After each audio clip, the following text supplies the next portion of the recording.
Hello, আসসালামু আলাইকুম। সবাই কেমন আছেন? আলহামদুলিল্লাহ, আমি অনেক ভালো আছি। আমি আপনাদের কাছে একটা পুরনো ভিডিও শেয়ার করতে যাচ্ছি। এই ভিডিওটা বেসিক্যালি ছিল লাস্ট ইয়ারের আ অক্টোবর মাসের ভিডিও। আমি বাংলাদেশ থেকে ঘুরে আসলাম। তারপরে আমার গার্ডেনে লাস্ট ইয়ারে জাস্ট এই কুমড়া গাছটা হয়েছিল এবং এই যে লেটুস গাছ আর কিছু ধনেপাতা, স্পিনাচ এইগুলো খুবই অল্প পরিসরে হয়েছিল। তো আমি বাংলাদেশ থেকে আসার সময় এই ইলিশ মাছগুলো নিয়ে আসছিলাম। তো আমি আসার সাথে সাথেই একদিন পরে প্রবাবলি আমরা ইলিশ মাছের পাতুরি বা অনেকে আমরা বলি ইলিশ মাছের ভর্তা, যেটা ভাত দিয়ে করা হয় সেটাকে ভর্তা বলে।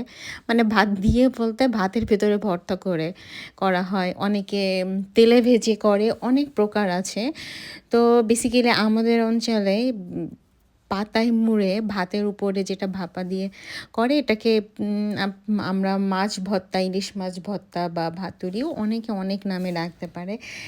তো এনিওয়ে লাস্ট ইয়ার এই ইয়ার সব কিছু মিলে আমার জন্য অনেক বেশি ডিফারেন্ট অভিজ্ঞতার ভিতর দিয়ে কাটাতে হয়েছে। আমি চাইলেও ভিডিওগুলো সময় মতো শেয়ার করতে পারি নাই।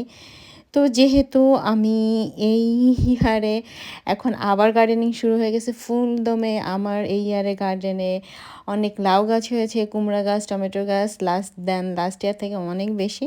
বাট চিন্তা করলাম যে না, লাস্ট ইয়ারের ভিডিওটা আমার কাছে খুব স্পেশাল, আমি আপনাদের সাথে শেয়ার করে ফেলি।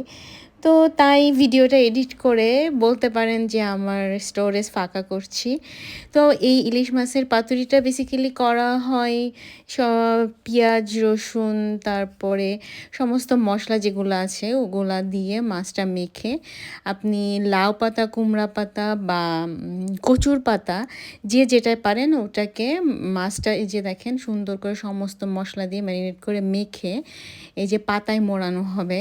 যে পাতায় এমনভাবে আপনাকে মোড়াইতে হবে যাতে মশলাটা বের না হয়ে যায়। পাতায় মোড়ায়ে তারপরে যে আমার রাইস কুকারে স্টিমারের উপরে আমরা দিয়ে দিচ্ছি। আপনারা অনেকে অনেকভাবে করে, আপনারা চাইলে ভাতের পরে দিতে পারেন। আই মিন অনেকে আছে না বসা ভাত রান্না করে, বসা ভাত রান্না করার পরে বসা ভাতের রান্নার উপরে দিয়ে দিতে পারে। তো আমাদের যেহেতু এরকম কোনো ব্যাপার নাই, এজন্য আমি এই যে স্টিমারের উপরে সুন্দর মতো করে দিয়ে দিচ্ছি। এইগুলা সমস্ত কিছু দিয়ে এই যে রেডি হয়ে গেছে। এবার এটাতে ঢাকা দিয়ে দেবো। এই যে রেডি হয়ে গেছে আমার ইলিশ মাছের ভর্তা, মাছ ভর্তা। খেতেও ইয়ামি হয়েছিল। সবাই ভালো থাকবেন এবং আমার পুরোনো ভিডিওটা দেখবেন।